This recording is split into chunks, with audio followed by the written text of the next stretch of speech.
Welcome back to Split Decision. This week on episode 26, we're going to recap UFC Vegas 83, Song Yadong versus Chris Gutierrez from this past weekend.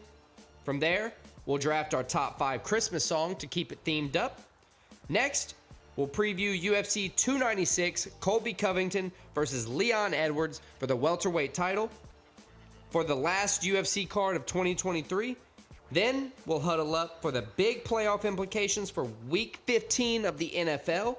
And finally, we'll jump back into Stakes and Takes, our betting segment where we give you our best advice for this week's games. But first, don't forget to head to splitdecisionpod.com where you'll find all our recent podcasts, top 5s, and more. Again, that's splitdecisionpod.com. All right, let's go.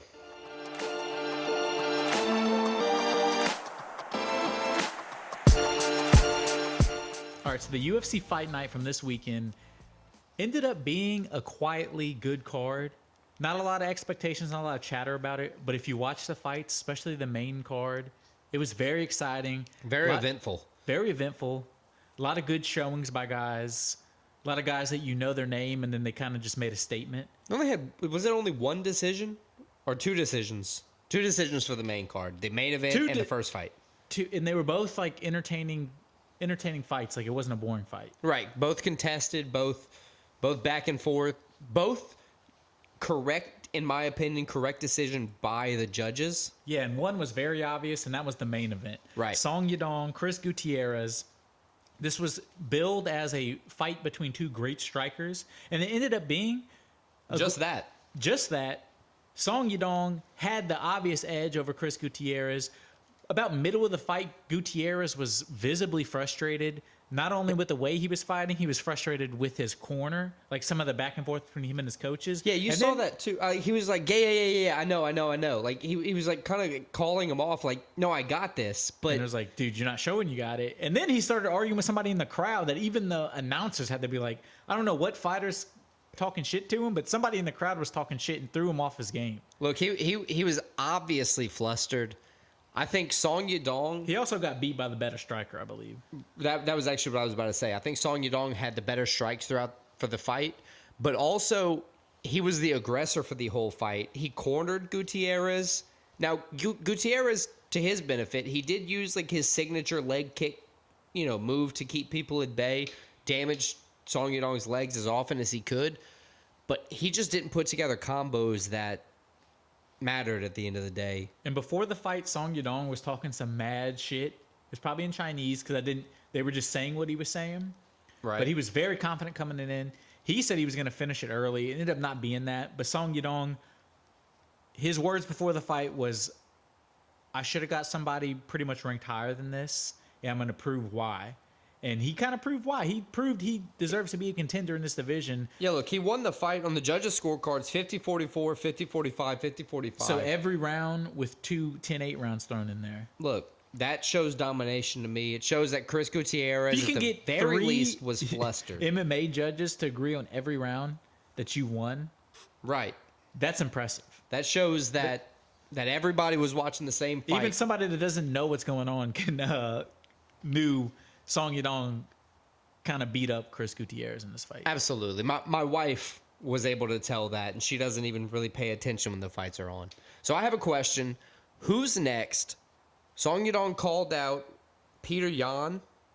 I would love to see that fight. That's a good fight. That's a fight they could have in China, too. They could have that fight in China. This fight card was supposed to be in China, by the way. Up until, what, like a month 2 ago? or 3 weeks ago. It was crazy. Yeah, it wasn't. wasn't. They changed it.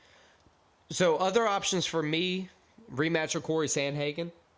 You just as a... I think that's too soon of a fight for them to rematch again. Or an Aljamain Sterling. We're thinking possibly like a Merab, but Merab's got a fight with Henry Cejudo, scheduled I think in January. Yeah. So the other brother, Aljamain Sterling, I think he could be a good option. I think that would be a good... I don't know if Aljo takes that fight. I would like for him to. At some point, Aljo's going to have to stop doing what he wants to do and start doing what the UFC tells him to do. That would be a big fight for Song Yadong, though. It would. I think any of those fights would be good. Probably the most likely, in my opinion, is going to be his call out, Peter Yan. Peter Yan, I haven't seen fight in a little bit. And I believe the last time he fought, he lost.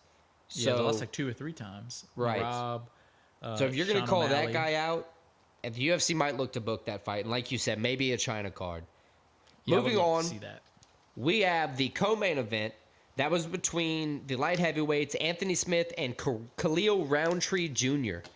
That was another one where, we kind of thought it could go either way. Or at least I thought it could go either way with the striking. If Anthony Smith used his height advantage, his reach advantage to kind of keep Roundtree away from him, it would work. But obviously I was proven very quickly wrong. Yeah, this with was a fight. A chicken leg, Anthony Smith. You knew nothing about fighting, and you saw the two guys. You'd see the big guy with muscles versus the guy. He's not in bad shape or anything, but he just doesn't have the muscles that Khalil Roundtree has.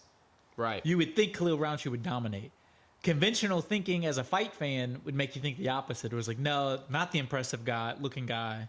Right. Physique and everything. That's not the best fighter. Personally, well, in this case, the casuals were right. Personally, I thought Khalil Roundtree's muscles were going to gas him late into the fight, and Anthony Smith was going to kind of just wear on him. And then later in the fight, he was going to kind of piece him up to victory. He took too much damage. Khalil was just piecing him up. Yeah, a minute into the third round, he got all wobble leg. Yeah, and as you said, it was to a lesser extent Bobby Green. Right. Although they stopped the fight without him taking more damage, which the Bobby Green fight should have been. Right. The Bobby. Yeah, I don't want to harp on that too much. The Bobby Green took way too much damage. When he was getting knocked and out this several fight times. Was not as bad as a wobble leg knockout. Better look though, with Roundtree standing over him with a balled fist, just ready. I was about to say that. That was maybe one of the most intimidating. I'm sure there's a cool photo of him out there standing with the hammer fist, just ready to pounce on him. If I think it was Herb Dean led him, but he waited for the ref, give him credit. Didn't give Anthony too much damage. Right, what an absolutely. impressive win from Roundtree. What do you think? So for the next fight for Roundtree, so he obviously kind of jumps Anthony Smith in the rankings there. He moves up. Who do you think? He called out Alex Pereira. Might be a little early for there. I would like to see that fight, but Light heavyweight's not very stacked up as a so division. it's possible if Pereira defends the belt one more. I don't know. That's not out of the question. So I threw up 2 other possible options. We have like a Jan Blachowicz or a Nikita Krylov. I would like either one, but him versus Jan Blachowicz is probably the fight he would like most. Blachowicz just carries more. He's a former champ, so that carries more weight. I agree. If you were to beat him, that's think a good one to put on your resume. I think if you don't get the Pereira fight next for Roundtree, I think if you book somebody, if not Jan Blachowicz specifically, somebody like... Hey, and then Yuri's just sitting out there. Right. Somebody like Jan goes out there. If you beat him, you're standing next in line for a title shot. If you beat Jan or Yuri, somebody like that, I think you're pretty much set up. All right, so that takes care of the co-main. The next one, Jamie Malarkey taking on the Moroccan. Man, I ate my shit on this one. Haqparast. Haqparast. Haqparast. I don't know why I can't say that guy's name. It's a cool name. It is. I picked him to win, and he performed first round knockout. Yeah, he did exactly what you said he was going to do. The best way to describe his performance was sharp. Sharp as in his punches were pointed. They were getting where they needed to go. They cut through, and they were landing on Jamie Malarkey. And they were obviously powerful by the way this fight ended. Yeah, I agree. We thought this was going to be a striking bout off the bat, and both fighters started off strong. Jamie Malarkey did, initially start off kind of countering whatever Haqparast was throwing, but like you said, the damage was just too much there. Haqparast was just too much for him. Yeah, like I alluded to it before. He kind of looks like a more in shape Kelvin Gastelum, and he does. He showed that he's he kind of better in the striking range in that division if that's his counterpart. He finished the fight early. It didn't go to a decision or anything like that. Good for Haqparast. I had to eat my words. Is he the second resurgence of African fighters? I mean, Moroccan. He could be. They had a big peak last year, kind of dip. They're going to come back. We know under 2 minutes in the first. A minute 44 seconds in the first round was a stoppage. If that's the case, if that's the resurgence of Africa in the UFC, who does he fight next? Is it somebody like Bobby Green who just got knocked out?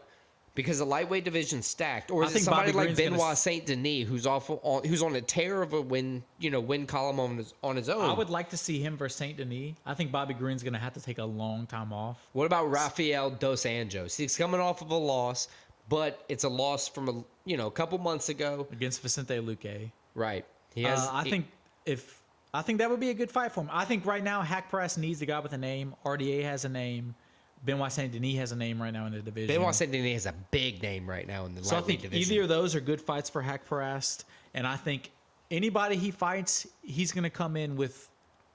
He might not be the favorite, especially against like Saint Denis or something, but he's not a guy to mess around with. Yeah, definitely wouldn't want to sleep on somebody like Nasrat Haqparast to win at any point in any fight, even against our favorites. Going into whoever he's fighting next. All right, so jumping into the next fight for UFC Vegas 83. The late notice. It was a late notice replacement by Tim Elliott. He took on Su Mudaerji. It was a strong bantamweight fight, and kind of like we were talking before we started hitting the record button, Mudaerji kind of hit his weakness. Yeah, if you look at this on paper, you would say, oh, he's lost all his fights by submission. Well, Tim Elliott has submissions, so he's going to win. That's exactly what happened. Yeah, you picked Mudaerji. I picked Elliott. It was kind of a clash from the beginning. I didn't know how to judge the fight coming in. The biggest thing I thought from Elliott was going to be his crazy, unorthodox style was just going to be too much for Mudaerji to combat in a setting where he didn't have a full camp or much longer than a few days to study who Tim Elliott is.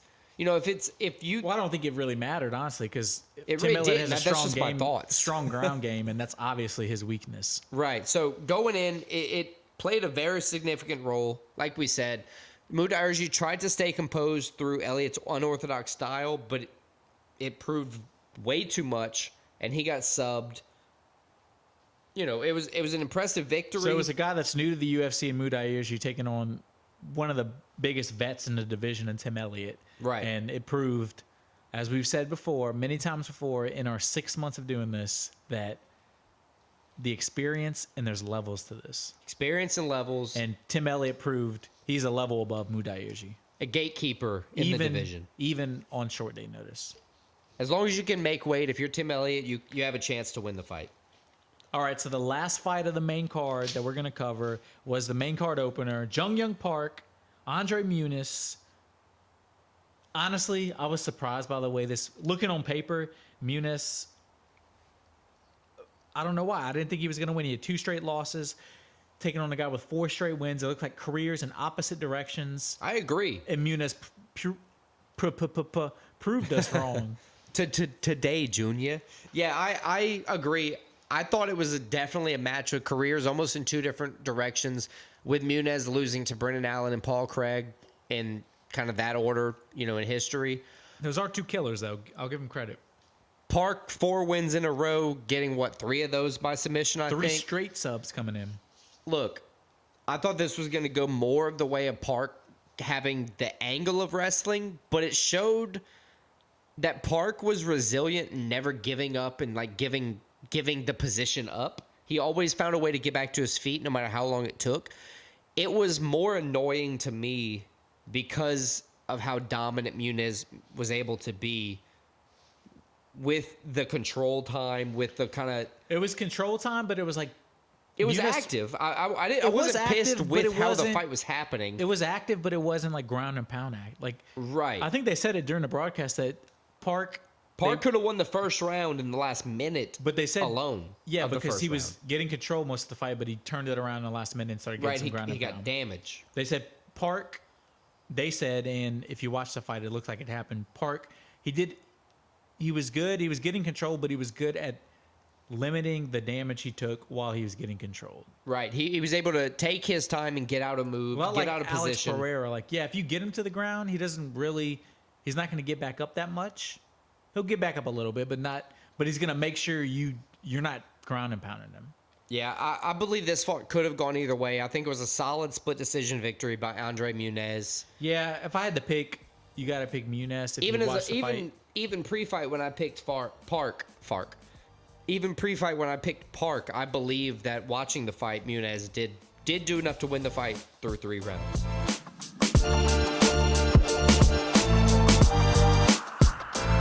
Okay, just as we did last week, we're going to have a Christmas theme top 5. I think that's going to be the theme for the whole month, obviously, as we get closer to Christmas.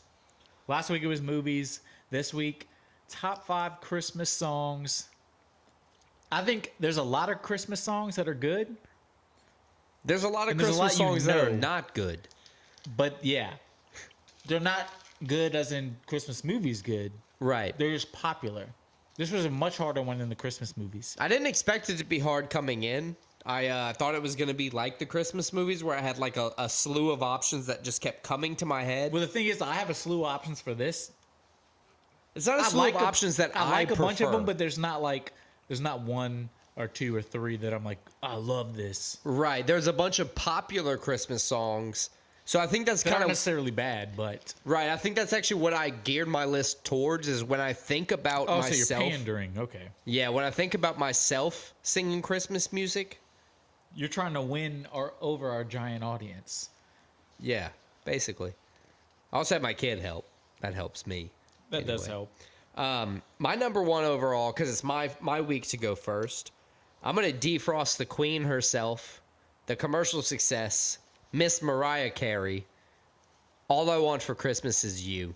I mean, I totally get this pick. I think it would have had to be my first pick, too.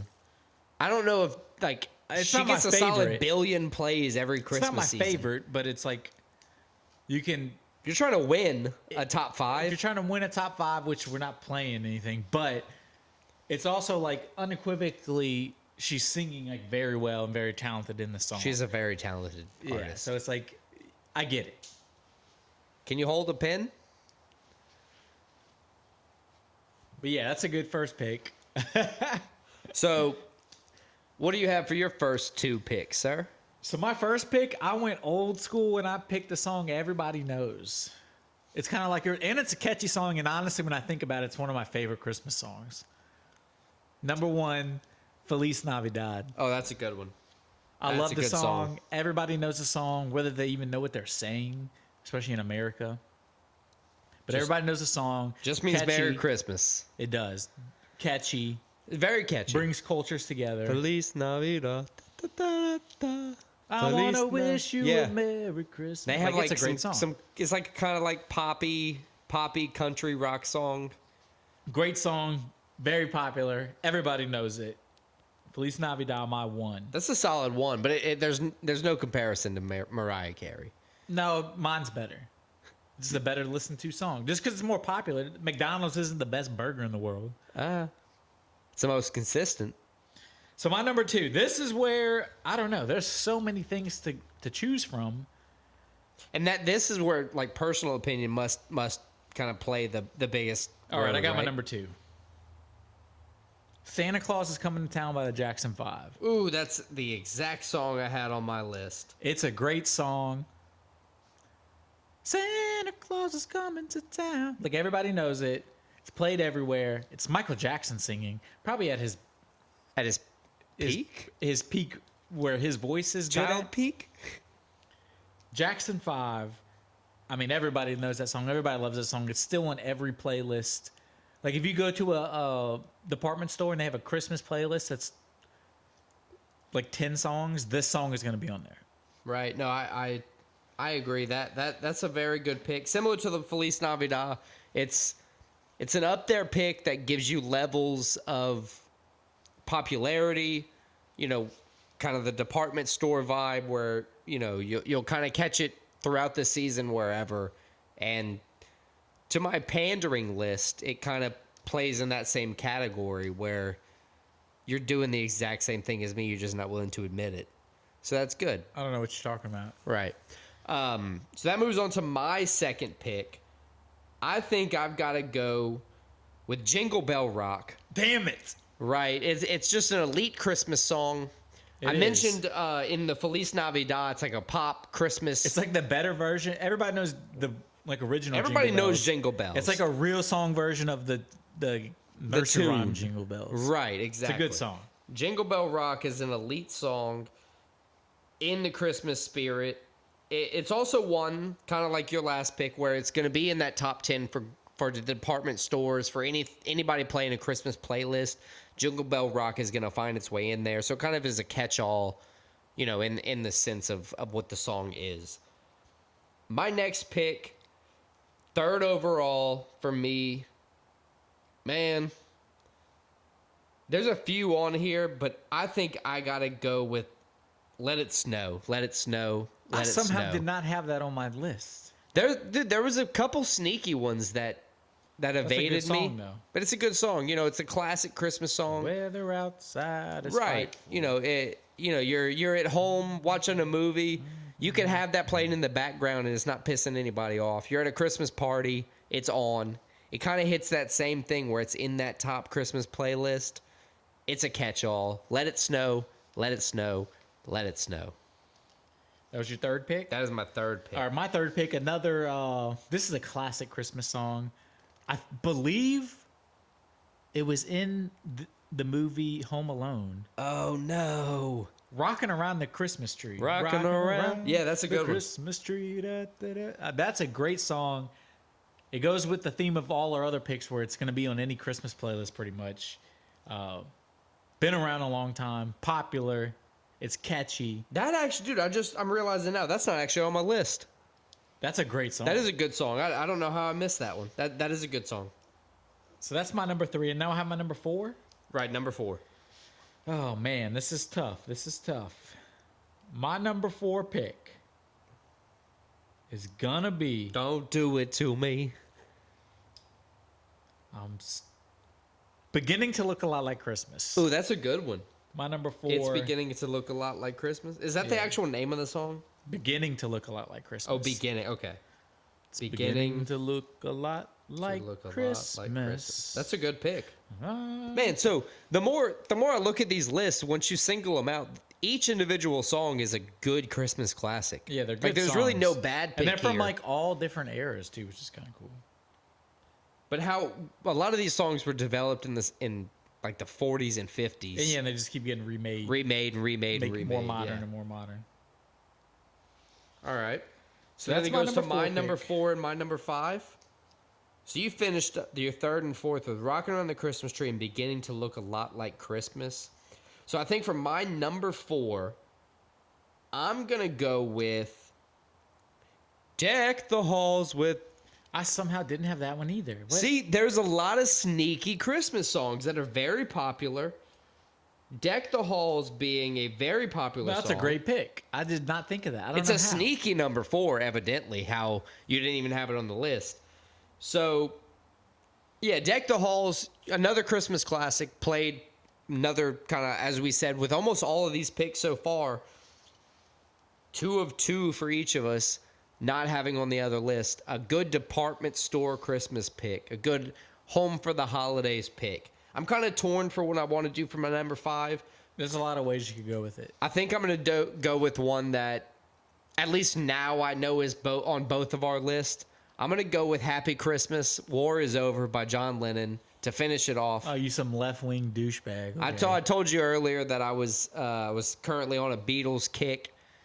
That one's, we listened to it earlier. It's just a good song. Happy Xmas, Happy Christmas, War is Over. Good song by John Lennon.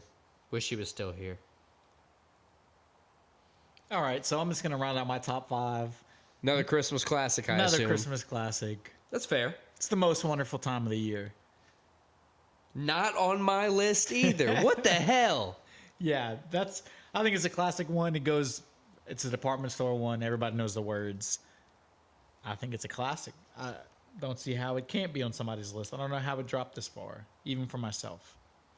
Yeah, well, sometimes things like that happen. So let's recap. My number 1, Feliz Navidad. My number 2, Santa Claus is Coming to the Town by the Jackson 5. My number 3, Rocking Around the Christmas Tree. 4, Beginning to Look a Lot Like Christmas. And 5, It's the Most Wonderful Time of the Year. Man, put those on a CD. I'd listen to them. My number 1 is All I Want for Christmas Is You by Mariah Carey.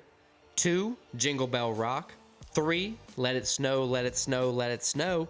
4, Deck the Halls. And 5, Happy Christmas, War is Over.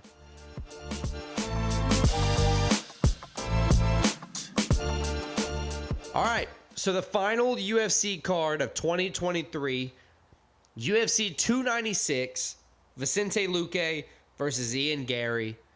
How do you think this fight's going to go? Man, I would love to come in here and say Vicente Luque is going to teach Aaron Gary. Aaron Gary. I mean, at this Ian point, if he Gary. loses, we can change his name to whatever we want, right? I mean, that's what he did. I would love to see Vicente Luque, the silent assassin, come in, teach the 26-year-old a lesson. I don't think he can do it. I think these odds are this way for a reason. I think Ian Gary comes in. I think Ian Gary gets the win. I think he stays undefeated. Vicente Luque, I think he is a gatekeeper. He's a guy, he's very talented, but he's proven he's not at the top of the top. Right. So he's to see, like, how legit are you? Look, He's a legit top 10 guy. He's not a top 5 guy. So what's Ian Gary? everybody can talk all the shit they want. Ian Gary is 13-0. He's 6-0 in the UFC. And he's taking on and willing to take on any skilled opponent. But to your credit and to anybody's credit, Vicente Luque is a very skilled opponent. I think the odds here are showing exactly how prominent Ian Gary is in the welterweight division. Minus 400 is the money line here, and I think he pays that through. I think this is going to be a striking heavy match where Ian Gary does what he said he's going to do and win. 14-0 is in his future, in my opinion. I think Ian Gary gets a dub too. One interesting thing to look at, though, Vicente Luque. He's been in the UFC since 2015. He has 13 UFC finishes. That's a lot of finishes. That's a lot of finishes. He's a guy that could. This isn't. Ian Gary's not just going to roll over him, but I do agree that I think Ian Gary gets the dub.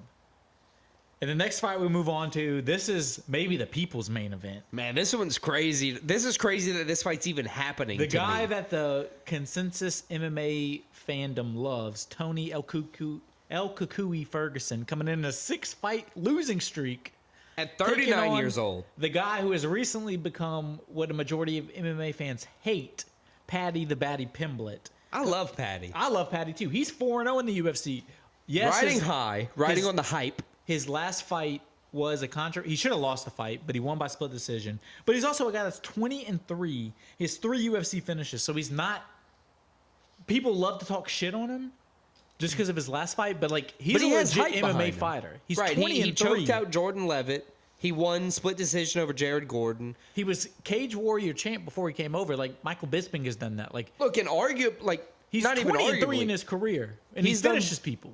Okay, the other fan favorite, Molly McCann. He's done better than she has, and everybody still loves her. No, people hate on her online too. MMA crowd hates her. I like her. I like her too. Well, but I mean, this is an interesting fight. Tony Ferguson, should he retire? I think we all think yes. 6 fights in a row losing.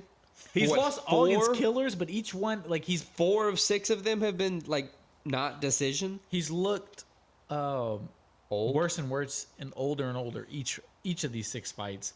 I just don't see any way. I'm not gonna say any way. Tony is definitely gonna stay in there, but I think Paddy rises to the occasion. He's had a long time off.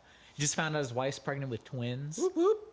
So I think he's gonna have the motivation. He's the younger guy. He's the guy whose career is kind of hanging in the balance. He's 28. El Kukui's 39, in 6 losses in a row. I think Paddy Pimblett rises to the occasion. He gets the dub. I think that I agree with you, but at the same time, if he beats Ferguson here, I think Paddy Pimblett needs to be tested in the UFC next. I agree that he's going to win, but his next fight after this doesn't need to be a hype train fight. It needs to be a real contest in the lightweight division. I agree. Moving on to our next fight, we're going to have Shavkat Rakhmonov taking on Stephen Wonderboy Thompson. The Nomad is 17-0 in his career, 5-0 in the UFC, finishing all of his appearances. 4 submissions, 1 TKO. Not only that, he's 17-0 with 17 finishes. It's crazy. 8 KOs, 9 subs. The man can do it all. The Wonder Boy, Stephen Thompson, he's a black belt in karate. He's an excellent striker. His last fight was canceled. I think Michelle Pereira missed weight by 3 pounds, so that was its own controversy. So that means his last time he's fought was exactly a year ago in December 2022. Right. Where he did beat up Kevin Holland, but He that's a long time. did beat Kevin Holland by doctor stoppage, which means Kevin Holland was willing to fight. The doctor said he couldn't go anymore. The team threw the towel in too. So Wonder Boy, he's 40 years old. How's the layoff going to affect you? I could see it being positive for an older guy or negative. I could definitely see that. I think somebody like Shavkat, I'm going to go with the Nomad. Rachmanov. Shavkat Rachmanov. That's such a hard name to say. I The apologize. Kazakhstani. The Nomad, I think he's going to come out. I think he's going to do what the line says. Minus 650 odds. As much as I don't want to say it, I think he is going to beat the Wonder Boy at his own game. I think it's going to be a striking-based bout, and I think Rachmanov is going to beat him on the feet. I think the same thing. A little preview to one of my bets later. I think this goes the under. I think Shavkat by finish. Fair enough. So we go on to the co-main event. What's that one?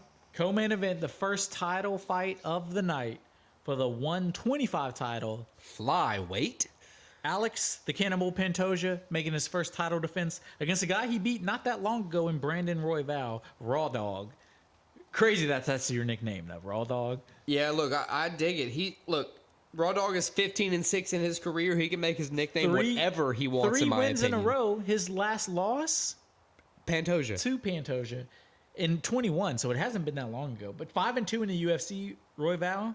His 2 losses, Pantoja and Brandon Moreno. So, I mean, those are 2, notable losses. Little bit of a fun fact for you. Pantoja's only lost by decision in his career. So that's very interesting when Pantoja has an array of KOs, subs, decision victories, but he does not get finished. So I like that, seeing that the new champ is going up against somebody he's already subbed as his first title defense. To me, it's not the UFC handing him his first victory, but it's handing him somebody he can beat to defend his title for the first time. I don't think the UFC wants the title to change hands, in the first defense. At least give him some time to rep his country, get some ground behind him, perform a little bit. I think Pantoja wins whole-handedly this fight. So I think Pantoja wins, but I think it's going to be by TKO KO. I think Royval, he's a submission guy. He got subbed by Pantoja last time they fought. He did. So I think Royval is going to be very aware of that. He's going to be overly defensive to that, and I think that opens up Pantoja to hit him, piece him up a few times on the feet, and get a TKO finish. I like that. All right. So now the main event, UFC 296. This is a fight that...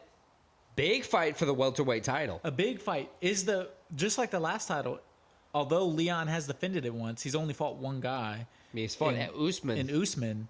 To get the title and then to defend it. Have stability? Usman was the champ for a while. Can Leon Edwards win? Or is Colby Covington going to come in, avenge his 2 title losses, and just overwhelm Leon Edwards with cardio, as he does? In the presser, Covington's got the win. Right? On the press Leon side, does kind of stumble over his words sometimes. Yeah, he's a little corny. He doesn't seem like that. His character is as well defined as Covington's is. It's not as artificial. Leon's just being a real guy, so he doesn't always have a comeback. Colby's completely manufactured personality. But we've also seen Covington take serious damage and walk back into the fight. No, he's tough. Say what you want about him. He's tough, and he has some of the best cardio in UFC. But on the other hand, Leon Edwards hasn't lost since 2015. He's had 1 no contest since to Muhammad. 12 fights unbeaten. 11 of those wins, and as you said, the 1 no contest, he poked Bilal in the eye real bad. Dude, it's a tough fight. I think chaos is the right nickname for Colby Covington, because I think he's going to come in here, create some chaos in the presser, get people off their feet, get people kind of agitated, get Camp Edwards frustrated, and I think they're going to do enough in Camp Covington to win the fight. I picked Colby Covington to get the belt back for America, the welterweight division. I completely disagree. I think Leon Edwards been the more active fighter, better on the feet. He has good enough ground game. I think Colby's taken way too long off. He hasn't fought since March of 2022. I think Leon Edwards comes in, able to stuff a few takedowns, get Colby away from the fence, and knock him out. I got Leon Edwards by knockout. Ow!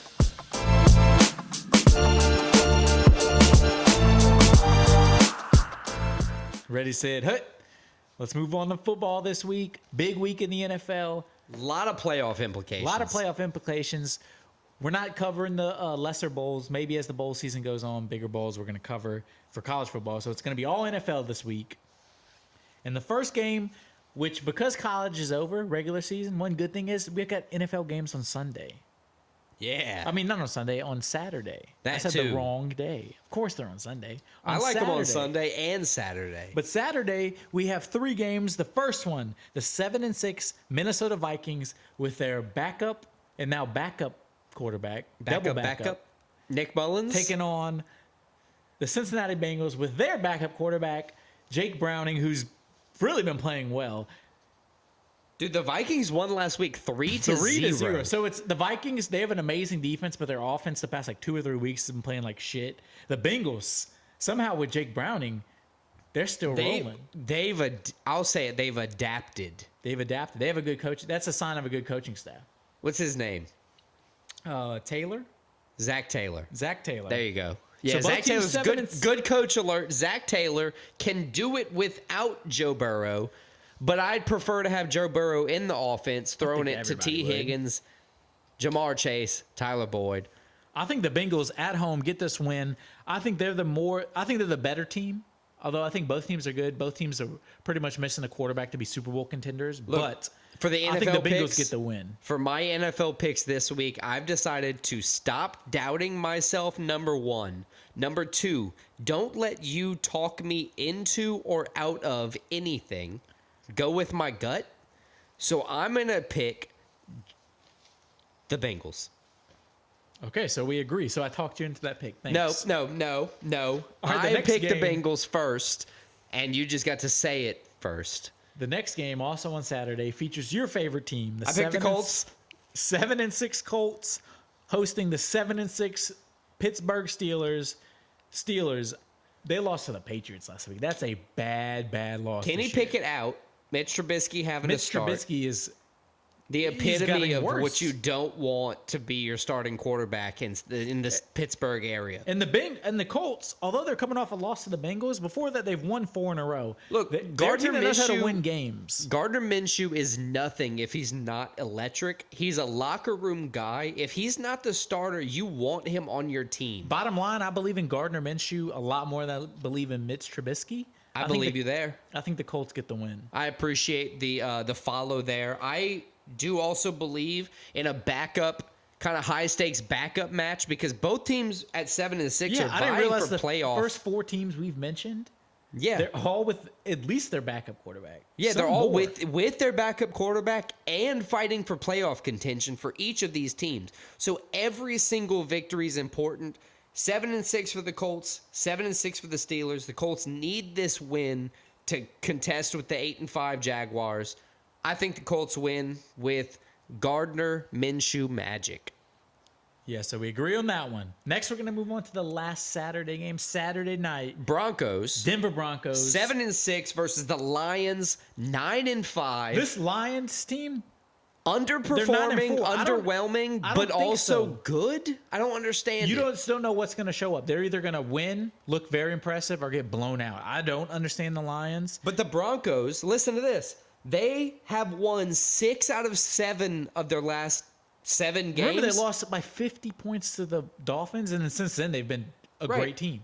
Sean Payton, his first year, they won 6 out of 7, and they're 7-6, which means at one point, what were they? 1-2? Yeah, but they 1-2 or 1-6. I mean, sorry about that. Way worse than that, brother. 1-2. That's not that bad. Sean actually. Payton, his first year, they're finally clicking. Him and Russell Wilson. I think the Broncos' momentum continues. I think the Lions, they're a team. They're a good team, but they could also lose to anybody. And not saying the Broncos aren't anybody, but I think the Broncos go and get the win. I think they move to 8-6, and there will be another disappointing loss for the Lions. Dude, the Lions lost to the Bears by 15 points last week. Jared Goff has been struggling the past couple weeks. But they're still leading the NFC North. I think if they're going to do that, they need to beat the Broncos here. They need to find a way to win, and I think they're going to rebound well. I actually picked the Lions here to beat the Broncos at home, or to win against the Broncos when the Lions are at home. All right, so let's move on to Sunday now. One of the teams we just mentioned, the team that beat the Detroit Lions last week, the Chicago Bears, 5-8, quietly in playoff contention. Quietly. Taking on the 8-5 Browns, another team with a backup quarterback. How do you see this one going? Man, look. The Browns beat the Lions by double digits. I think it's really just time to let Justin Fields play. That's what I was about to say. Is he finally coming to, finally starting to play? They've won 2 in a row, 5-8. He makes big plays. Yeah, he does still make some mistakes, but this has also let him sling it. This has also been an efficient Justin Fields when they've let him do his thing. They've only really struggled when the coach is limiting him on a leash. Yeah, right. It's like let the guy run. Let's see what he can do. If he's gonna get hurt, he's gonna get hurt whether you're protecting him. But or not even that. They're not even letting him. A lot of times they don't let him throw downfield. Now look, the Browns have activated Joe Flacco off the practice squad 2 weeks in a row. They've officially named him as the starter for the rest of the season. You saw some of his. He had some great throws last week. Yeah, no, they named him as a starter for the rest of the season. I think they're going to just give him, elevate him permanently off the practice squad. He's going to be the starter. We already know that. They're in playoff contention. So are the Bears. This is a big one, but I think the Bears win. I think Justin Fields being able to kind of do what he needs to do, just even if he has to ignore the coach here, I think he's going to just do what he has to do. I don't think he's going to ignore the coach to win the game. But I think the Bears win the game. I like the way Justin Fields has been playing lately. I got the Bears too. So let's move on. Next game. Another game. Huge playoff implications, even though they're not the greatest teams. The 6-7 Tampa Bay Buccaneers going to the 6-7 Green Bay Packers. Both teams fighting for the spot. Green Bay coming off of a tough Monday night loss to the Giants. Right. Bucks, a huge division win against the Falcons last week. As I said, Bucks are in contention not only for the playoffs, the last playoff spot. They're currently winning the division with a losing record. But for their division. So they can make it both ways. Packers really going for that wild card spot. I just think it's going to be tough for the Bucks to go to Green Bay and win. And I'm never, at this point, I like the guy. I'm never sold on Baker Mayfield. I'm never going to be betting on Baker Mayfield. Right. No, I agree. I think they've done well this season with what they've had. It's strange to say that when they're a 6-7 team, like they have a losing record, but we're proud of him in some way. It's not strange. It's just they're overperforming. Right. We didn't think we didn't expect anything out of them. And now they're like 6-7. So it's like, oh, yeah. Right. To be on the verge of 500 is great. They currently hold the keys to the division with a losing record, especially beating the Falcons and the Panthers in the respective weeks. I think the Packers are going to win this week, but I will credit Baker Mayfield as doing his part to hold down the fort, with everything he's had to deal with this season so far. All right, next game. AFC East matchup.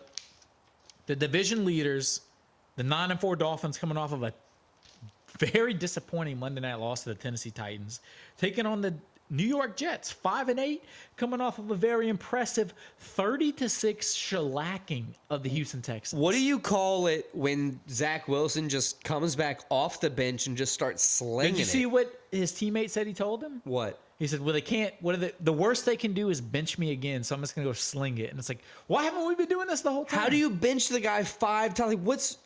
You're going to throw picks. You can't be wishy-washy on your quarterback. You got to stick with him through thick or thin because he will perform and he will grow. You have to give him an opportunity. With all that being said, I don't think he performs this week. No, I think the Dolphins are going to trounce them. I think the Dolphins, Absolutely. especially off of a loss at home, division opponent, I got the Dolphins. I don't know about I found a 9.5-point spread for the Dolphins, which is crazy. I think that's a little too large. Especially they haven't been playing nine-point favorites all season. Yeah, I got the Dolphins winning by like 7 points, 4 points. But if I'm a betting man, I might take the Jets to cover that 9-point spread. Yeah, that's a pretty wild one. That might actually play into my to my takes later on. Stay with the New York teams, but another New York team on the road. New York Giants, 5-8, coming off of a big win against Green Bay just yesterday, Monday night, taking on the 6-7 New Orleans Saints.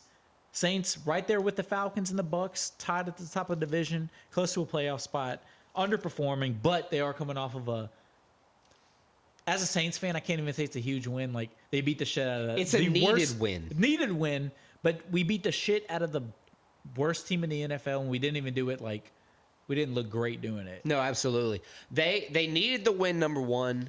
It's kind of weird, though, because you got Tommy DeVito, 3-0 as a starter. I mean, Tommy DeVito, say what you want. He's winning games. He's a spicy meatball. And he's, like, captivated the... At worst, he's captivated the fan base and, like, meme culture. Dude, look, I saw a meme today. It said they set Italian stereotypes back 400 years. Back? Or he's a 3-0 starting quarterback? I said that sets it forward. No. The Italian stereotypes, they set the stereotype back 400 years. Just because he's playing the stereotypical Italian part in real life, not in football. He's doing great as a starter. I think the Saints have what it takes to pull it off this week.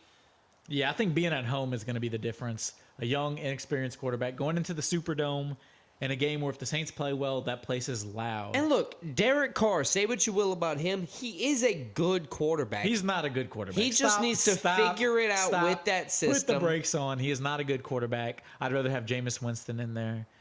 Well, I'm not.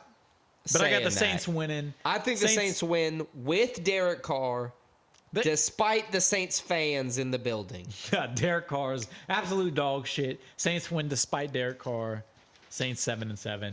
Let's go to maybe the game I'm most excited about. There's one more game, but the 10-3 hottest team in the NFL, the Dallas Cowboys, first place now in the NFC East, taking on the Buffalo Bills, 7-6, maybe the NFL's most disappointing team, but coming off of the biggest win of the season at Arrowhead. I don't know if they're the most disappointing team, but they're the most least clutch team this season. I think they're most disappointing because they're Super Bowl contenders and they're 7-6. The Cowboys are the number one scoring Cowboys offense, probably the most probably top 10 in every category in the NFL. We said most disappointing. They might be the most like surprised at whatever the opposite of disappointing is. Surprising. I guess the biggest question is: are the Cowboys gonna cowboy, or are they actually? We all know eventually they're gonna cowboy. They're not winning the Super Bowl, but this is great for them. There will be. So this is the thing to wonder. There will be a time in history where the Cowboys win the Super Bowl again. I'm not saying it's this year by any standpoint. That might not be true. The NFL's not going to last forever. It won't? At this point. America probably won't last forever. Fair. If it did, there's a reasonable chance that... I believe there's a finite amount of NFL seasons. How many are there? That's like asking, like, when am I going to die? So you don't want to know the answer, but when it happens... Never know. Yeah, okay. There's a finite NFL seasons for me. So the way the Cowboys have been playing, yeah, and exactly for me, 100%. The way the Cowboys have been playing, I don't know if they do win another Super Bowl. Look, I think regardless, and not playing this year. I mean playing as in the past like 20 years, right? Because obviously this year they look very impressive. I think regardless of how the Cowboys have cowboyed in the past, I think they're going to go to the Bills and beat them at home. I think Dallas is going to win this game. I disagree. I think this is going to be a lot like last week where the Bills back against the wall. They had to go to Arrowhead, get the win. They need this win. They're going to figure out a way. They're going to beat Dallas at home. Maybe it's cold. Maybe Dallas can't handle the outdoor conditions. I got the Buffalo Bills winning this game. Yeah, you would think. Look, next one we have 10-3 Ravens. Probably finally time to talk about them. So we just talked about the number one team in the NFC, the Dallas Cowboys. Technically, I think they're ahead of the Niners in terms of standings. That's crazy. But Cowboys, one of the top teams, taking on maybe the top team in the AFC. Untalked about the Ravens, 10-3, taking on the Jaguars at home, 8-5, leading their division. Coming off two straight disappointing losses, though. I need the Jaguars to lose here for the Colts to be able to tie them for the division and, hopefully take advantage by the end of the season. I get that.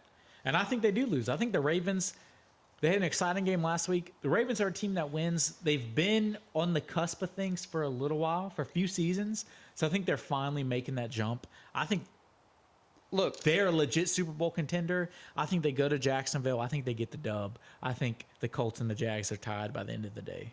I agree with you in all of that. I just want to add to it that I think the Lamar Jackson has he's been very efficient this year because they've allowed him to do what he needs to do, similar to what they need to do for Justin Fields. I agree. I think the Ravens are going to win, and the Colts are going to be tied by the end of the day. All right, so let's go to Monday night. This is the third day we've covered. Monday night is going to be very, very important if you're a Cowboys fan, if you're an Eagles fan. If you're a Seahawks fan. If you're a Seahawks fan, this loss could count you out of the playoffs. If you're a Rams fan, all the teams in contention for the playoffs, this is the game to watch. Every game at this point Eagles in the coming NFL off matters. 2 straight losses. 2 straight, not only losses, they got dominated by the 2 other best teams in the conference. Seahawks by the lost 4 in a row. By the Cowboys, and then the Seahawks come in 6-7, right there in playoff contention. But as you said, 4 losses in a row, and they haven't looked good really in any of them, except maybe the Cowboys game on Thanksgiving night. Yeah, but that was more DK Metcalf just being on fire. The team's has not been performing. I think the Eagles go into Seattle.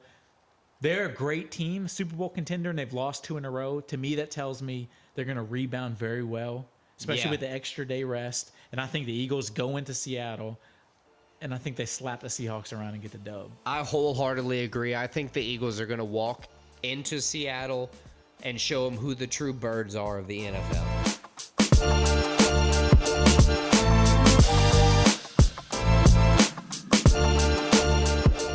All right, and now for Stakes and Takes, our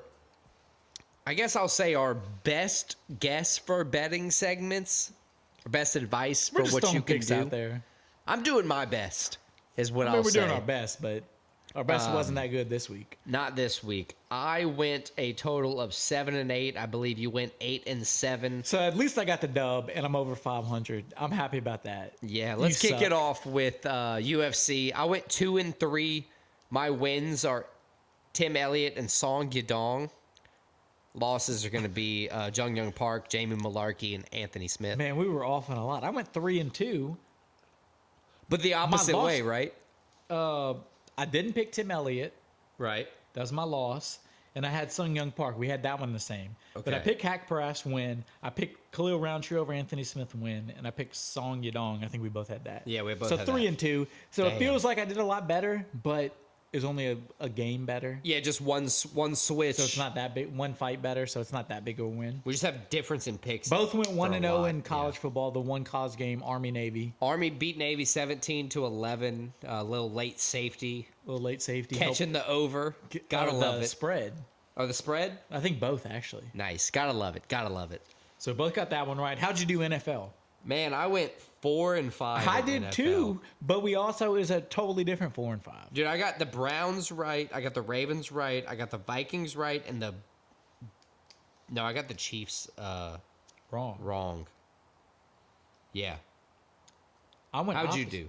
You went the opposite of that. 4-5. I went Ravens right. I think we both had that. Right. I think we both had 49ers right. Correct? 49ers over Seahawks. I had the Bills over the Chiefs. I didn't write the 49ers. Sorry. I got Bills over Chiefs. I had that one right. And then I had the Broncos over the Chargers. So that's one we got different. Right. So I got those 2 different, but also 4-5. So dude, it was a wild way for us to tie.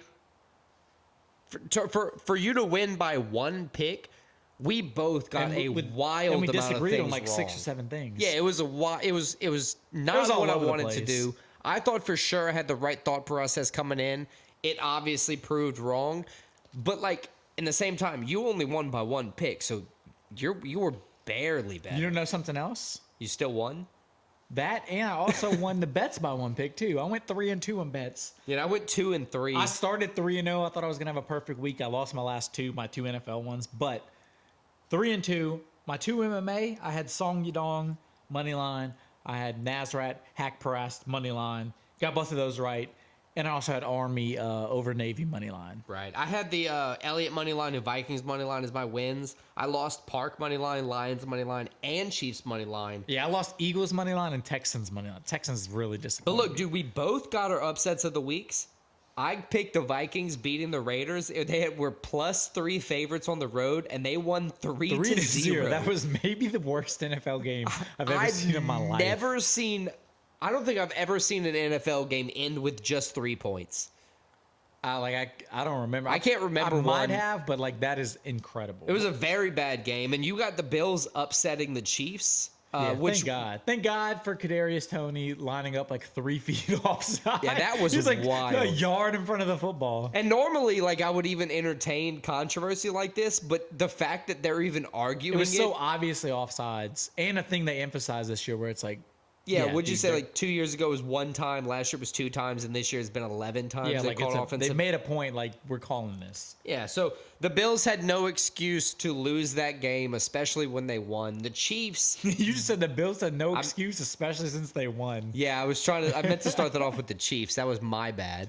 The Chiefs had no excuse. They had an opportunity after the Kadarius Toney offsides, and they still didn't get the touchdown or the first down to extend their drive at all. I think the Bills deserved to win. They did wholeheartedly. They performed. They've had a lot of close losses. They deserve this close win. So the 7-8 loss for me and an 8-7 victory for you. Where does that put you on your stakes this week? Your bets. My bets. I was totally confused. Dumbass. Every single time. I thought you messed up. Every week you think I mess up, and I'm right. I made the segment up. Yeah, you're confusing me. I'm sorry. What are your bets, a.k.a. your stakes, sir? My stakes. I got 3 UFC ones. I have 2 UFC. Let's go with UFC first, then we'll go to NFL. I got Rachmaninoff Thompson, the under, because obviously I picked Rachmaninoff to win by finish. Right. I think he does it. That's pretty fair. What is it under there? Is that under 1.5 rounds? I believe so. I haven't seen a lot of the lines don't come out until later in the week, but I understand what you're trying to say here. I think either way, I'm taking the under. I'm taking the Pantoja money line. I think he dominates the rematch against the guy he's already finished. I also have the Pantoja money line as my first UFC bet. And then I have main event. I have Leon Edwards.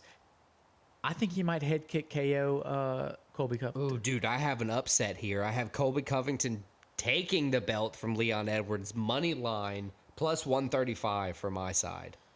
I like having one we disagree in. Yeah, it's always fun to kind of put your money where your mouth is. And then I have 2 NFL ones. I got the Baltimore Ravens going on the road beating the Jags. I have their money line. And I have the Eagles going on the road beating the Seahawks, their money line. A little nervous picking 2 road teams. I think both of those wins are going to happen, though. I think the Ravens are going to go on the road and win, and I think the Eagles are going to be the better birds of the matchup and beat the Seahawks at home. My 3 NFL games, I think Jake Browning and the Bengals are going to continue to, beat adversity. I think they're going to rebound well with the loss of Joe Burrow. I think the Packers are going to win, and I think the Cowboys are going to go to the Bills and beat the Bills at home in a cold setting. I didn't bet it, but we disagree on that one, so I like it. What do you have for upset of the week? My upset of the week, I have the Chicago Bears winning in Cleveland. Plus 145. Chicago Bears money line. So I'm going to go with my last pick as my upset. I think the Cowboys are going to go to the Bills and beat the Bills at home. I think it's just kind of showing. I'm not going to doubt them again. The Cowboys, in my opinion, at least before the postseason. They got you right where they want you. They're about to disappoint the shit out of you. They're not going to cowboy yet. That's all I got to say about it. So it's be interesting to see what happens. But thanks for listening to episode 26 of Split Decision. Check us out next week. We're going to review UFC 296, the last card of the entire year for the UFC. We're going to preview the next week in NFL, and we're going to give you a good special edition Christmas top 5. Check it out.